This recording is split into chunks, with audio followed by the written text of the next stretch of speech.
So the Last of Us Part 2 State of Play extended gameplay, I don't know what you'd call it, trailer slash walkthrough just was released by Sony. It looked really good. It looked very solid. It looked very smooth. It's gorgeous to look at. The AI was very impressive. The dogs were going to be very interesting. I like that a lot because they kind of ensure the player will adopt a more fast pace and quick type of gameplay style.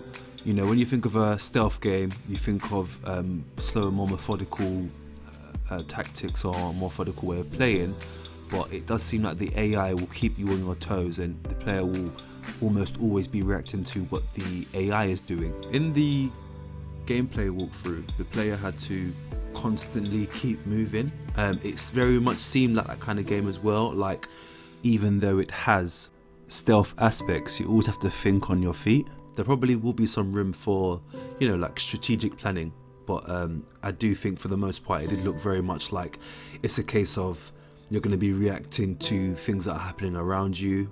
The devs have already basically said as well that they've designed the levels in a way that there are a number of ways to traverse them or to get from A to B, or, you know, from A to B to C to D or whatnot. And that, you know, they've used the fact that it is quite small and quite nimble to great effect. I like it. It looked really, really good. I have no issues about it whatsoever. But, you know, some of the leaks are talking about how I think the story isn't up to scratch or isn't what people are expecting. At the end of the day, it's a game. I know Last of Us, you know, is lauded to this day because of its story, so I do really, really hope the narrative is good. But I mean, if the gameplay is good, the narrative isn't exactly what I was expecting, I'm still going to enjoy it either way. I don't really have much else to say about it, really. I like the PS Vita, I like the little touch and the, was it Tupac or was it Ice Cube? I can't remember what song it was, but yeah, whichever one it was out of those two playing. I think it was Ice Cube. Today was a good day, wasn't it? Yeah. I like that. Yeah, I like the little sort of pop culture touches as well.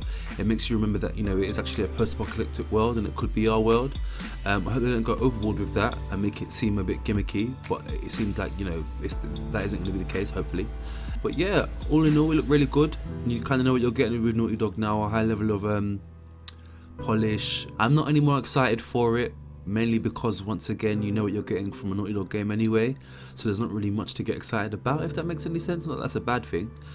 And obviously the type of game that it is as well, it's not, you know, it's a game that you kind of play once, maybe twice, and then that's basically it. Same as the first one, I played the original, then I played the remaster, and I haven't played it since.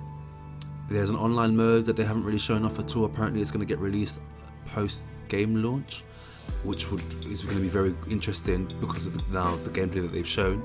I like how visceral it seems, or it is. Ellie's, you know, a serial killer. she has been since the first game, to be fair. But yeah, it's a bit like, I don't know, it's just a bit, it feels very visceral and it feels very raw, and I like that. It can be quite in your face, like when you see Ellie, you know, stabbing somebody in their neck and cutting them in their side or whatnot, stabbing them in their side repeatedly, shooting them in their face. But I like it because it's realistic. You know, if it's a post-apocalyptic world, the one that they're trying to convey, at the end of the day, the inhabitants are going to become used to a certain level of violence and a certain level of conflict. So, you know, killing's going to become second nature. If you're rolling around in a world where at any point you could be killed or raped even, assaulted, attacked, robbed, you name it, you're going to become, for lack of a better word, kind of battle hardened. So I like that, I do like that. But yeah, there's nothing else really to say on that. Last of Us 2, it's out the 19th of June, I think it was. Look forward to playing it.